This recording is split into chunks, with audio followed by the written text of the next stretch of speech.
Quando a gente olha aqui nos Estados Unidos, onde eu atendo os produtores rurais aqui, onde eu estou há mais de 3 anos atendendo essas propriedades, o ponto principal que a gente olha e admira é o seguinte: 3 problemas que o Brasil tem e aqui não existe. Primeiro, acessibilidade de capital. O brasileiro, o produtor rural, ter acessibilidade a crédito para financiar de fato toda a operação dele é uma burocracia muito grande. Se você não for amigo do rei, você não pega. Se você não tiver um relacionamento de muitos anos, você não pega. E um dos principais pontos é o seguinte: um produtor rural americano, quando ele pensa em gestão, a primeira coisa que ele vai pensar é: eu tenho que estruturar minha fazenda, não só para fazer sucessão familiar para os meus filhos e continuar meu legado, mas principal também, eu tenho que estruturar minha fazenda, porque se eu não tiver as coisas organizadas, eu não tenho acesso a crédito. E é muitas vezes isso que o produtor rural brasileiro não pensa.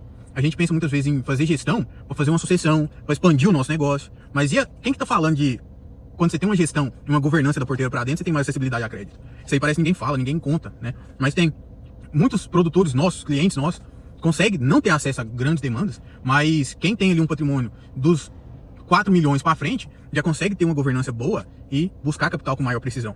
E consegue, porque tem o dever de casa da porteira para dentro bem feito. Chega no banco com um bolo de papel pro gerente, não chega com o gogó só. Hoje em dia, o gogó só é pouco, né? O gogó é a cara para chegar no banco, uma instituição financeira grande, Banco Brasil e assim por diante, para pegar uma acessibilidade de crédito.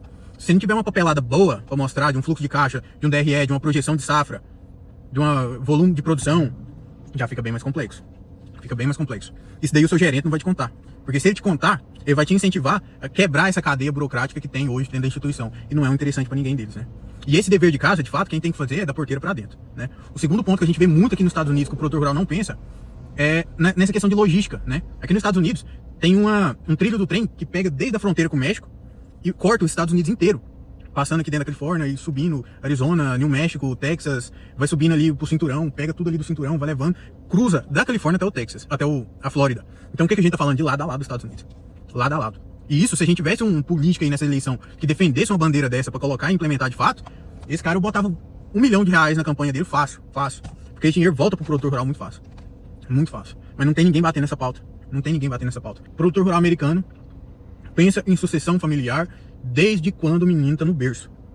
A sucessão familiar nos Estados Unidos não começa com o pai com 70 anos e o filho ali na casa dos 40.